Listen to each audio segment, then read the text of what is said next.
So hello दोस्तों, आज के वीडियो में बात करेंगे कि फॉर्म 31 जो एडवांस का फॉर्म है वो रिजेक्ट क्यों हो जाता है। अगर आपका भी 31 एडवांस का फॉर्म रिजेक्ट हो गया है तो फिर ये वीडियो आपके लिए है।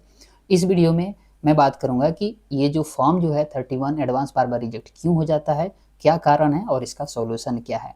तो इसको समझाने के लिए मैं एक आदमी का जो है ना फॉर्म 31 एडवांस जो है वो रिजेक्ट हुआ है और एक सेटल भी हुआ है, ठीक है ना, वो मैं दिखाना चाहता हूँ और उसको आपको समझाना चाहता हूँ ताकि आपको अच्छे से समझ आ जाए।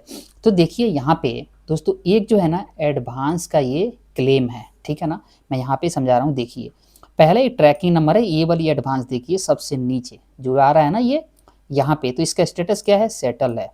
ये भी फॉर्म नंबर 31 है, एडवांस के लिए इन्होंने अप्लाई किया था, ठीक है ना, 1/11 को अप्लाई किया था, ठीक है। यहाँ पे देख पा रहे हैं, यानी इन्होंने 1/11 को अप्लाई किया और ये एडवांस का क्लेम जो है सेटल्ड हो चुका है। एक बार इनको एडवांस मिल रहा है, ये देखने से मतलब मिल चुका है, ठीक है। अब हम दूसरा क्लेम देख रहे हैं, यहाँ पे देखिए तो ये दूसरी ट्रैकिंग नंबर है, राइट। तो यहाँ पे आप देख पा रहे हैं, तो यहाँ पे ये भी फॉर्म 31 है, सेम फॉर्म है, और यहाँ पे 13/11 को जो है क्लेम रेज किया था, लेकिन अब ये जो है क्लेम जो है क्या हुआ है, दूसरा क्लेम ये रिजेक्ट हो चुका है।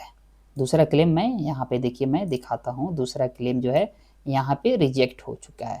और कारण क्या आ रहा है यहाँ पे कि क्लेम रिजेक्टेड इनसफिशिएंट बैलेंस। अब ये क्यों आया तो मैं बताता हूँ, लेकिन इन्होंने एक और चीज़ क्या कर दिया, देखिए इन्होंने तीसरी बार भी अप्लाई कर दिया है, इन्होंने माना नहीं, तीसरी बार भी अप्लाई कर दिया। देखिए यहाँ पे 31 फिर से, और ये जो है इसका स्टेटस अभी क्या है, अंडर प्रोसेस है, यानी पहला सेटल हो गया, ठीक है, दूसरा रिजेक्ट हो गया, तीसरी बार भी इन्होंने जो है अप्लाई कर दिया। लेकिन आज बात करेंगे कि रिजेक्ट ये हुआ तो हुआ क्यों।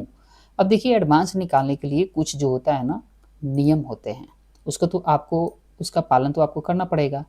जैसे अगर आप इलनेस के लिए एडवांस लेते हैं तो कितना एडवांस निकलता है आपका, जो है इम्प्लॉई का शेयर और प्लस इंटरेस्ट, यानी जो ब्याज होता है और इम्प्लॉई का शेयर है वही निकलता है अगर इलनेस के लिए अप्लाई करते हैं। तो इन्होंने क्या किया है, वही सेम चीज़ इलनेस के लिए एक बार तो निकाल लिया इन्होंने, यहाँ पे सेटल हो गया, जो पैसा था वो बैंक अकाउंट में आ गया।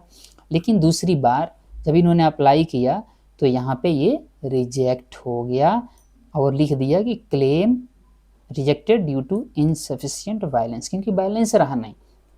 जब आप अप्लाई करते हैं इलनेस के लिए तो आपका जो बैलेंस रहता है इम्प्लॉई शेयर और ब्याज का साथ में पूरा पैसा निकल जाता है। यदि आप जो अप्लाई किए हैं उस वैल्यू से वैल्यू कम है तो मतलब दोनों में जो ज़्यादा कम रहेगा वही निकलता है। कहने का मतलब अब आपका शेयर है 20,000 और आपने अप्लाई किया 5,000 एडवांस के लिए तो 5,000 देगा, ठीक है ना। लेकिन आपने किया 20,000 के लिए, अमाउंट है 5,000, ठीक है ना, तो क्या करता है जितना रहता है पूरा निकाल करके दे देता है, ठीक है। ये रिजेक्ट हो गया, अब तीसरी बार क्या अप्लाई कर देने से आ जाएगा तो नहीं आएगा। लेकिन कई लोग इसी में सोचते हैं कि अगर मल्टीपल टाइम एडवांस निकालना हो तो फिर क्या करें इसके अलावा। तो अब आपको निकालने के लिए आप सोच रहे होंगे कि भाई मेरा तो निकल गया, अब मेरा जो है एम्प्लॉयर शेयर जो है ये भी निकल जानी चाहिए, यही ना, एम्प्लॉयर शेयर निकल जानी चाहिए। तो एम्प्लॉयर शेयर निकालने के लिए उसमें आपको सर्विस होनी चाहिए। जैसे आप शादी के लिए निकालते हैं तो 7 साल का होनी चाहिए, अगर आप घर बनवाने के लिए मरम्मत, घर की मरम्मत के लिए निकालते हैं तो 5 साल की सर्विस होनी चाहिए। तो ये जो पुराना नियम है वो तो अभी चलते आ रहा है अभी, ठीक है ना, अभी उसी के हिसाब से एडवांस मिल रहा है। हालांकि 2026 में अब ये सारे रूल चेंज हो जाएंगे, सब डस्टबिन में जाएंगे, ठीक है। अब लोगों को मिलेगा आराम से एडवांस 75% तक और बिना कारण बताए। तो ये तो जब नया आएगा तब किया, लेकिन अभी रिजेक्ट होगा यदि आपका एम्प्लॉय शेयर उसमें है ही नहीं और आप बार बार अप्लाई कर रहे हैं, ठीक है ना। तो आपको एक ही बार से संतुष्ट करना पड़ेगा इलनेस के लिए आप निकालते हैं तो। वैसे आप 3 महीना बाद ट्राई कर सकते हैं, यदि आपका फिर से कंट्रीब्यूशन उसमें जमा होता है तो आप फिर से एडवांस के लिए इलनेस के लिए ट्राई कर सकते हैं, लेकिन बैलेंस तो होने दीजिए, ठीक है ना।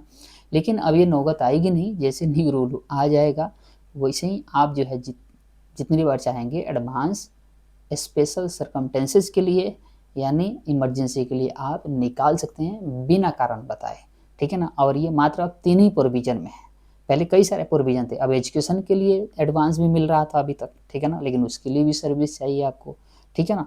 तो अभी तक लोग जो है ना पूरी सर्विस कर नहीं पा रहे थे। लोग 1-2 साल काम करते तभी पूरा का पूरा पीएफ का पैसा निकाल लेते हैं। उतनी सर्विस कहाँ होती है? 5 साल किसकी होती है आप बताइए? कि वो घर बनवाने के लिए बहुत सारे कम लोगों के होते हैं ना, 10% लोग 5 साल से ऊपर करते हैं, नहीं तो वो तो एक्सचेंज करते हैं और अपना पैसे निकालते जाते हैं। ठीक है? तो जब भी आप इलनेस के लिए अप्लाई करिए, इसमें फ्रीक्वेंट एडवांस निकल जाता है, तो आप ज़रूर ध्यान दीजिए कि आपका जो है ना उसमें शेयर बचा भी है, अमाउंट बचा भी है, नहीं बचा है। बचा भी है तो सेम एक ही महीना में 2-2 बार 3-3 बार मत निकालिए। अगले महीने ट्राई करिए कि 2 कंट्रीब्यूशन जमा हो जाता है तो। ठीक है ना? ये एडवाइस है, यही सॉल्यूशन है कि एक से ज़्यादा बार आप एडवांस निकाल सकते हैं इन्वेस्ट के लिए, लेकिन 1-2 कंट्रीब्यूशन उसमें और आने दीजिए। एक बार निकल गया, थोड़ा-सा इंतज़ार कीजिए, 2 महीने के बाद फिर से आप निकालिएगा, जब तक ये पुराना वाला नियम चल रहा है। हालाँकि इसी साल नया वाला नियम लागू हो जाएगा, ये कभी भी हो सकता है, नोटिफ़ाई हो सकता है, ठीक है? तो दोस्तों उम्मीद करते हैं कि ये एडवाइस आप लोगों को अच्छा लगा होगा और एडवांस निकालने में भी मदद मिलेगी। चलिए मिलते हैं अगले वीडियो में, तब तक के लिए नमस्कार, बाय। फिर भी आपको पीएफ निकालने से किसी प्रकार की दिक्कत आती है, तो आप जो है मेरे डिस्क्रिप्शन में दिया गया जो मोबाइल नंबर है, उस पे आप जो है स्क्रीनशॉट भेज सकते हैं, किसी प्रकार की आपको एरर आती है अप्लाई करने में तो, ठीक है? नमस्कार, बाय-बाय।